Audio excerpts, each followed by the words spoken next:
नमस्कार, आर्या न्यूज देख रहे हैं आप। मैं हूं आपके साथ पल्लवी सिंह। गाजियाबाद से खबरों की शुरुआत करेंगे, जहां पर लोनी में भारतीय जनता पार्टी के विधायक अनंत किशोर गुर्जर ने अवैध रूप से चल रही मीट की दुकानों को तत्काल प्रभाव से बंद करवाने के लिए एक पत्र लिखकर उन्हें बंद करवाने की मांग की है। एसडीएम लोनी सालवी अग्रवाल और अधिशासी अधिकारी और सहायक पुलिस आयुक्त लोनी को यह पत्र लिखा गया है। आरोप ये भी है कि कार्रवाई के बावजूद मांस और मीट की ये दुकानें खुली हुई हैं। बता दें आपको कि एयरक्राफ्ट अधिनियम और नवरात्रि के दृष्टिगत कार्रवाई सुनिश्चित करने के लिए पत्र में कहा गया है। नगर पालिका को नवरात्रि में मंदिरों की विशेष साफ सफाई और सफाई व्यवस्था को खासतौर पर सुनिश्चित करने के लिए भी पत्र में कहा गया।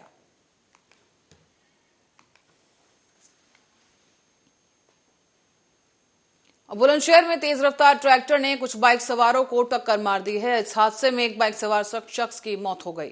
दरअसल अरनिया से ड्राइविंग लाइसेंस बनवाने के लिए बुलंदशहर एआरटीओ दफ्तर आ रहे थे बाइक सवार, जब यह हादसा हुआ। आपको ये भी बता दें कि मौके पर पहुंची पुलिस ने मृतक के शव को पोस्टमार्टम के लिए भेज दिया है और घायलों को अस्पताल में इलाज के लिए भर्ती कराया गया। दोस्तपुर गांव के पास नेशनल हाईवे 91 पर यह हादसा हुआ है।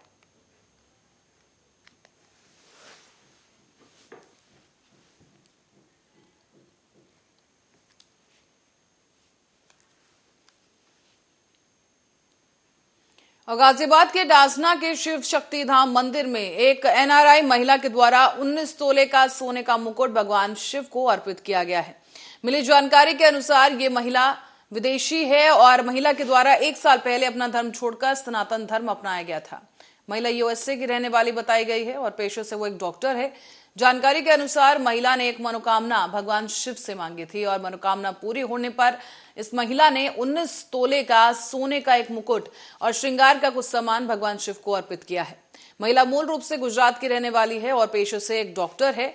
इस पर मामले में मंदिर महंत और महामंडलेश्वर नरसिंहानंद सरस्वती ने जानकारी दी है। हालांकि कट्टरपंथियों के कारण महिला का नाम बताने से नरसिंहानंद सरस्वती ने इनकार कर दिया। देव ने कोई मनोकामना पूरी की, उसके बाद उन्होंने यहाँ सोने का एक मुकुट और सोने का श्रृंगार पारदेश्वर महादेव को समर्पित किया है। ये मेरी बहन गुजरात की रहने वाली है और अमेरिका की बहुत ही बड़ी डॉक्टर है। अमेरिका में उनका अपने काम में बहुत बड़ा नाम है और बहुत अच्छी समझदार महिला है। उन्होंने हमारी बातें सुनी थी।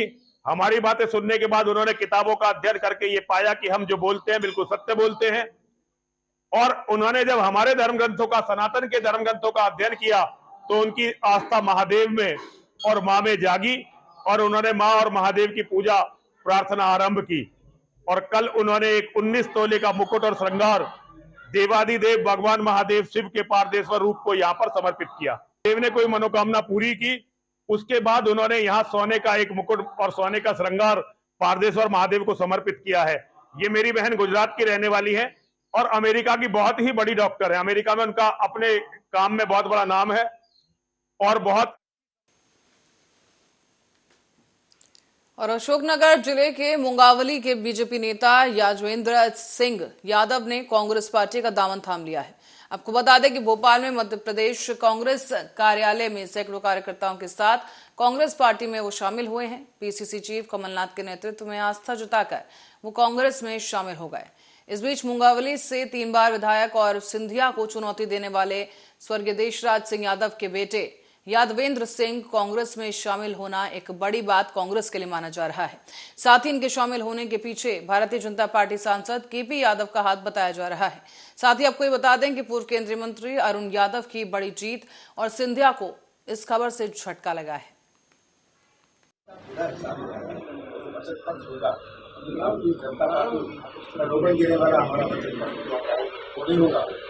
हर चीज में शिक्षा खर्चा लगता है, यानी सोच के रखा है। मुझे तो कहा गया था किसानों का कर्जा भी माफ नहीं हो सकता, पर 27 लाख किसानों का कर्जा माफ हुआ।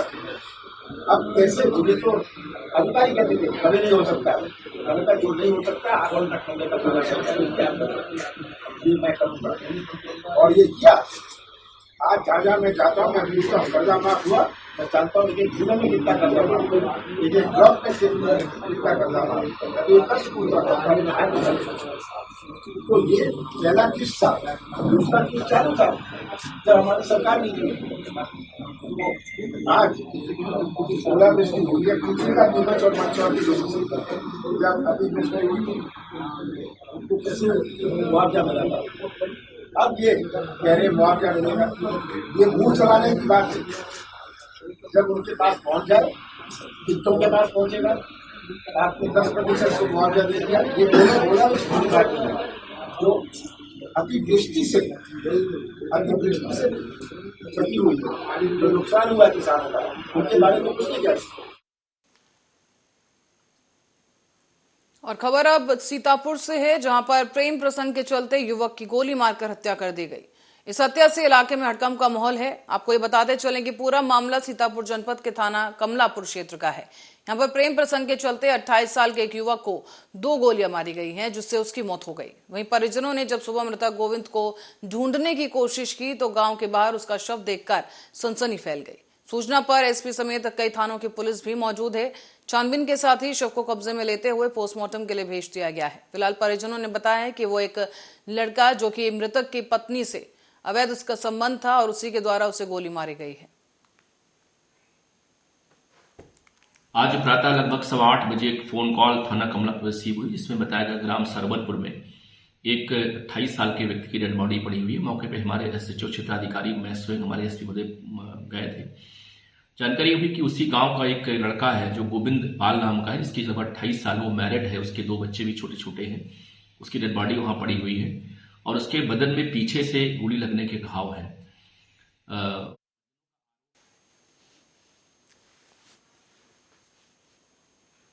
और सीतापुर में चैत्र नवरात्रि पर्व की शुरुआत हो चुकी है। पहले ही दिन माता शैलपुत्री की पूजा के साथ नवरात्रों की शुरुआत की गई और साथ ही आपको बता दें कि दिन भर से शैलपुत्री मां की अर्चना के साथ ही नवरात्रि का शुभारंभ करते हुए भक्तों ने माथा टेका है। बता दें कि 88,000 ऋषि मुनियों की पावन तपोभूमि पर नैमिषारण्य में स्थित सिद्धपीठ मां ललिता देवी मंदिर और कालीपीठ में सुबह से ही देवी के भक्तों की भीड़ लगी रही।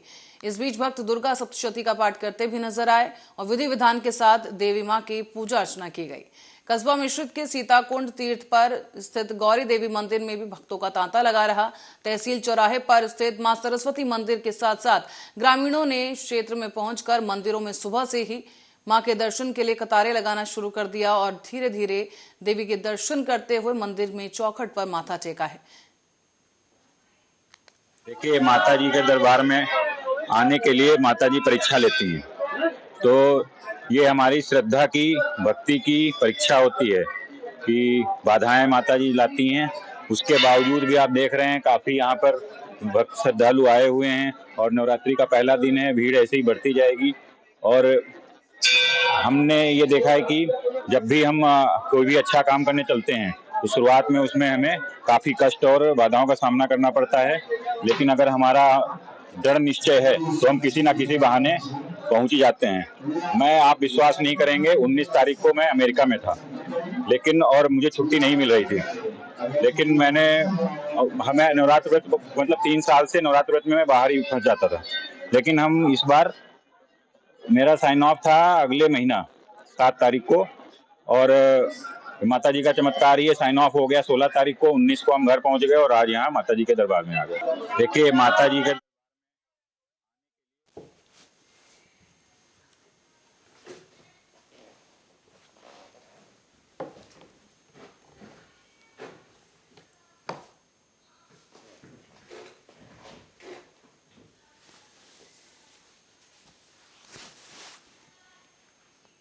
और अब अलीगढ़ की ओर रुख करेंगे, जहां पर एक वीडियो तेजी के साथ वायरल हो रहा है। इस वीडियो में दरोगा की रिश्वतखोरी सबके सामने आ गई है। बता दें कि दरोगा का रिश्वत लेते हुए ये वीडियो है जो सोशल मीडिया पर अब धड़ल्ले के साथ वायरल हो रहा है। वायरल वीडियो हम आपको भी दिखा दें। इस वीडियो में दरोगा ये कहता हुआ भी सुना गया है कि मैंने एप्लीकेशन दे दी है, आगरा चला जाऊंगा। दोनों वीडियो वायरल हुए हैं और ये वीडियो जो है वो अकबराबाद चौकी इंचार्ज दरोगा के बताए जा रहे हैं। महिपाल या कोतवाल अपने संज्ञान में काम करवा रहे हैं, तुम्हारा तो मतलब ही ना घर में। कोई एक वहाँ आना जाना रहता था, उसकी मुकदमा बरवानी करा ली और वो मिले और क्या बस।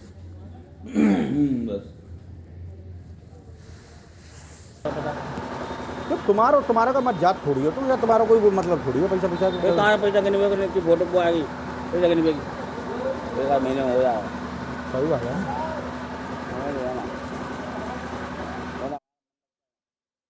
खबर पर अधिक जानकारी के लिए शहजी सिद्दीकी हमारे साथ फोन लाइन पर जुड़ चुके हैं, उनसे जानेंगे क्या कुछ अपडेट उनके पास है। शहजी, आपसे पूछना चाहेंगे कि ये वीडियो आखिर कब का बताया जा रहा है और अब क्या कुछ अपडेट है इस पर?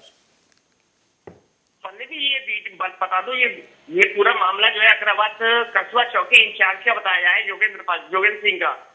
ये एक हफ्ते पुराना वीडियो बताया जा रहा है पैसे लेने का, लेकिन ज्यादा जानकारी इस पर ये मिल पा रही है कि कोई मामला था, उसको लेकर ये पैसे लिए गए हैं और सीओ थर्ड को इसकी जांच सौंप दी गई है। तो क्या अब तक कोई कार्रवाई इस पर हो पाई है? जो आरोपी दरोगा इस वीडियो में देखा जा रहा है उस पर क्या अभी तक कार्रवाई हुई है? क्या लाइन हाजिर किया गया अभी तक? पल्लवी, बता दूं, एसएसपी कलानिधि नैथानी द्वारा आदेश दे दिए गए सीओ थर्ड को कि जांच कर कार्रवाई की जाए। और शहजी, जो इंसान इस वीडियो में रिश्वत देता हुआ नजर आ रहा है उस पर क्या कहना है उसका? क्या शिकायत दर्ज करवाई गई है आरोपी दरोगा के खिलाफ इस वीडियो के सामने आने के बाद? पल्लवी, कोई शिकायत दर्ज नहीं हुई है। सोशल मीडिया पर वायरल हो रहा था वीडियो, जो कि मीडिया तक पहुंच चुका है और मीडिया ने इसको ट्विटर पे ही वायरल देखा, तो कप्तान ने तुरंत संज्ञान लेते हुए इस वीडियो को जांच के सीओ तत्व को जांच के आदेश दे दिए गए हैं। जी ठीक है मोहम्मद सैदी, बहुत बहुत धन्यवाद इस जानकारी के लिए। दर्शकों को बता दें कि ये वीडियो एक हफ्ते पहले का है, जैसे कि हमारे संवाददाता ने कहा, और इसको संज्ञान में लेकर अब कार्रवाई की जा रही है। फिलहाल अब तक कोई ठोस कार्रवाई नहीं हो पाई, लेकिन आप देख सकते हैं, एक बार फिर से आपको ये वीडियो दिखा दें जहां पर बड़ी ही बेशर्मी के साथ खाकीधारी ये दारोगा रिश्वत ले रहा है और आप देख सकते हैं खुले में ये रिश्वत का खेल चल रहा है। और इस वीडियो के तेजी के साथ वायरल होने पर अब पुलिस प्रशासन में भी हड़कंप है। हालांकि अब तक कोई ठोस कार्रवाई नहीं हुई है, लेकिन इस वीडियो के आधार पर जांच की जा रही है।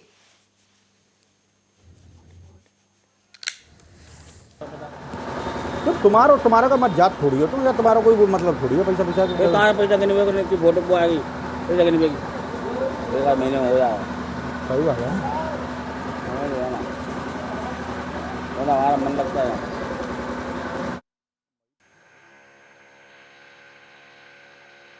और खबर अब है शिवपुरी से, जहां शिवपुरी कलेक्टर के समक्ष माता बलारी के नवरात्रि के मेले को लेकर वन विभाग और मां बलारी मंदिर प्रबंधन के साथ एक बैठक हुई।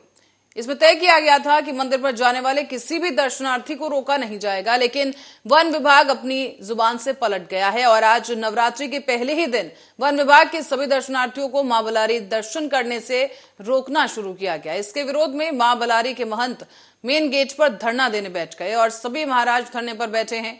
तस्वीरें भी अब आपको दिखाते चले। यहाँ बलारी माता के मंदिर पर जाने वाले भक्तों को रोके जाने से भक्तजनों में भी काफी आक्रोश दिखा है और वन विभाग के कर्मचारी इस गेट पर मनमानी करते हुए नजर आए, जिसके विरोध में ये धरना दिया जा रहा है। लगेगा आज मीटिंग हुई थी कलेक्टर साहब के यहाँ पर, गुरुजी वगैरह हम सभी लोग गए हुए थे। कलेक्टर साहब ने हमें आदेश किया है कि कल से माता के भक्त भी जाएंगे और मेला भी पिछले साल की तर्ज पर ही लगाया जाएगा। फॉरेस्ट विभाग तो मना कर रहा है कि मेला नहीं लगाने को। नहीं साहब, फॉरेस्ट विभाग क्या कलेक्टर साहब से बड़ा थोड़ी ना है। कलेक्टर साहब का आदेश मान्य, हमारे मालिक तो कलेक्टर साहब हैं। तो उसके लिए कलेक्टर साहब ने फॉरेस्ट विभाग के एसडीओ साहब को निर्देश दिया है कि आप अपने वन विभाग के जवानों को लगाओगे और उसका ट्रेस कर उसको आदमी से मतलब जनता से दूर रखा जाएगा, ऐसा उन्होंने बोला। और कई मेला लगाया जाएगा पिछले साल की तर्ज पर ही मेला लगेगा। आज मीटिंग हुई थी कलेक्टर साहब के यहाँ पर, गुरुजी वगैरह हम सभी लोग गए हुए थे। कलेक्टर साहब ने हमें आदेश किया है कि कल से माता के भक्त भी जाएंगे और मेला भी पिछले साल की तर्ज पर ही लगाया जाएगा। तो इसमें फॉरेस्ट विभाग तो मना कर रहा है कि मेला नहीं लगाने को। नहीं साहब, फॉरेस्ट विभाग क्या कलेक्टर साहब से बड़ा थोड़ी ना है। कलेक्टर साहब का आदेश मान्य, हमारे मालिक तो कलेक्टर साहब हैं। तो उसके लिए कलेक्टर साहब ने फॉरेस्ट विभाग के एसडीओ साहब को निर्देश दिया है कि आप अपने वन विभाग के जवानों को लगाओगे और उसका ट्रेस कर उसको आदमी से मतलब। और सीतापुर क्षेत्र में बीते 3 दिनों से हो रही बेमौसम बरसात और ओलावृष्टि के साथ ही तेज हवाओं के चलने का सिलसिला जारी है, जिसकी वजह से किसानों की फसलों को भारी नुकसान हुआ है। तस्वीरों के जरिए समझा जा सकता है कि फसलें पूरी तरह से बर्बाद हो चुकी हैं।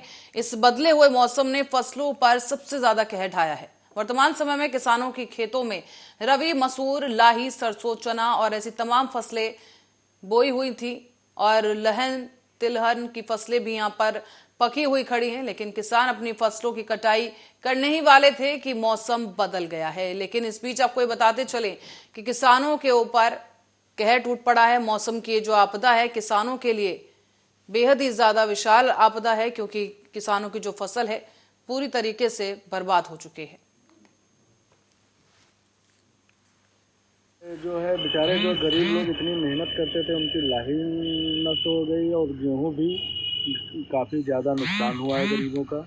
और पब्लिक परेशान है। इसके लिए ऊपर वाले हम क्या कह सकते हैं। ये जो है बेचारे जो गरीब लोग इतनी मेहनत करते थे उनकी लाही नष्ट हो गई और गेहूं भी काफ़ी ज़्यादा नुकसान हुआ है गरीबों का। और पब्लिक परेशान है। इसके लिए ऊपर वाले हम क्या कह सकते हैं। ये जो है बेचारे जो गरीब लोग इतनी मेहनत करते थे उनकी लाही नष्ट हो गई और गेहूं भी। मैं चाहूँगा 2-3 दिन से रुक रुक के जो बारिश हो रही है इसमें काफ़ी फसलों का नुकसान हुआ है, जिसमें कई हेक्टेयर सरसों जो कटी पड़ी थी खेतों में खड़ी थी वो सब भूमिगत हो गई है। जिस खेतों में जल भरा हुआ है तेज़ हवा चलने से गेहूं भी गिर गया है, जिसमें काफ़ी नुकसान हुआ है। आम का बौर भी झड़ गया है। किसानों का काफ़ी नुकसान हुआ। जल भराव की स्थिति है, अभी पानी बंद नहीं है। ईश्वर जाने इस किसानों की मुश्किल की घड़ी में क्या होगा। तो वहीं बढ़ते अगली खबर की ओर। खबर रायबरेली से है, जहां रायबरेली जेल पुलिस को बड़ी सफलता मिली है। जिला कारागार के फार्म हाउस से फरार सजायाफ्ता कैदी गिरफ्तार कर लिया गया है। मामला है जिला कारागार रायबरेली के फार्म हाउस का, जहां पर 15 मार्च को निरुद्ध सजायाफ्ता कैदी राजकुमार जिला कारागार से फरार हो गया था। तभी से इस बंदे की गिरफ्तारी के लिए एसओजी और सर्विलांस की टीमों के साथ जिला कारागार पुलिस भी जुटी हुई रही और आखिरकार फरार कैदी को गिरफ्तार किया गया है। दिनांक 15 मार्च 2023 को राजकुमार नाम का एक शातिर अपराधी, जिसको चोरी के आरोप में सजा भी हो चुकी थी 6 माह की और सजा के कुछ महीने तो उसके काटे जा चुके थे, वो कारागार में बंदी जो रक्षक होते हैं उनके विरक्षा से भाग गया था छूट करके। और उस प्रकरण में पुलिस के द्वारा जो पुलिसकर्मी वहाँ थे और बंदी रक्षक के विरुद्ध भी अनुशासनात्मक कार्रवाई की गई थी, विभागीय कार्रवाई की गई थी और उसकी तलाश के लिए टीमें लगाई गई थी। अथक प्रयासों के बाद आज उस अभियुक्त विभागा व अभियुक्त राजकुमार को गिरफ्तार कर लिया गया है। जेल की टीम और पुलिस की संयुक्त टीम और एसओजी की टीम के लोग लगे थे। और फिरोजाबाद में एक और भूमाफिया के व्यावसायिक स्थल पर बाबा का बुलडोजर चलता दिखाई दिया है। अब्दुल फई नाम का ये व्यक्ति है जिसकी 6 दुकानों को आज मिट्टी में मिला दिया गया। बता दें आपको कि अब्दुल फई समाजवादी पार्टी सरकार में फरीहा का चेयरमैन रहा है और अब्दुल फई का कहना है कि ये दुकानें जिस कार्यस्थल पर बनी हुई हैं वो उसकी निजी संपत्ति है। तो इन सरकारी नुमाइंदों का ये कहना है कि काफी समय से अब्दुल फई नगर पालिका की जमीन पर कब्जा करके 6 दुकानें बनाए हुए बैठा था, जिसका किराया खुद वसूल रहा था। शासन के निर्देशानुसार जो सरकारी संपत्तियां हैं उस पर अवैध कब्जों का चिन्हांकन किया गया। उसी क्रम में ये नगर पंचायत फरिया के अंतर्गत ये गार्डन है, तालाब की जमीन है, गार्डन नंबर 1032। इस पे जो है पूर्व चेयरमैन जो इस समय थे उन्होंने कब्जा करके इस पे दुकानें बना रखी है। तो इनके विरुद्ध जो है बेदखली का आदेश मुकदमा न्यायालय तहसीलदार असिस्टेंट कलेक्टर के यहाँ चला था और उसमें बेदखली का आदेश पारित किया गया था। उसके विरुद्ध इन्होंने जो है जिलाधिकारी न्यायालय में अपील दायर किया था। वह अपील की सुनवाई करने के बाद अपील में भी ये पाया गया कि अवैध निर्माण है, इसलिए अपील को निरस्त करते हुए इसको बेदखल करने का आदेश पारित किया गया। उसी आदेश के अनुपालन में आज हम लोगों ने पुलिस और राजस्व विभाग दोनों मिलकर के आज यहाँ पर बेदखली की कार्रवाई किया और मौके पे जो निर्माण था। भोपाल पुलिस कमिश्नर हरिनारायण चारी मिश्र ने बुधवार को सुबह अपना कार्यभार संभाल लिया है। इस दौरान अपराधियों को भी चेतावनी दी गई। कहा गया कि गुंडे बदमाशों के खिलाफ सख्त कार्रवाई की जाएगी और पुलिस आम लोगों के प्रति संवेदनशील नजर आएगी। दरअसल इंदौर की तर्ज पर भोपाल में भी गुंडा अभियान चलाया जाएगा और साथ ही ये भी कहा गया कि पॉलिटिकल प्रेशर के बीच भी संवेदनशीलता से पुलिस काम करेगी। पुलिस कमिश्नर ने इस बीच ये भी कहा है चार्ज संभालते हुए कि अधिकारियों के साथ शहर की कानून व्यवस्था की जानकारी ली गई है, आगे भी बेहतर काम किया जाएगा।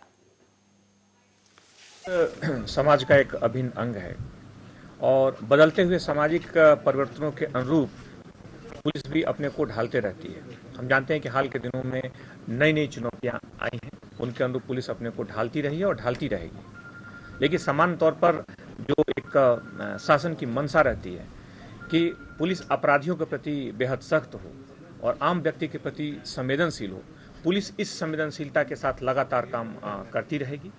अपराध के बदलते कलेवरों के साथ साथ पुलिस मजबूती से लड़ेगी, उनका पूरी तरीके से बेहतर उन्मूलन के लिए जो भी संभव प्रयास है करेगी और साथ ही साथ आम जनता से सीधा संवाद, मुख्य तौर पे महिला अपराधों के प्रति बेहतर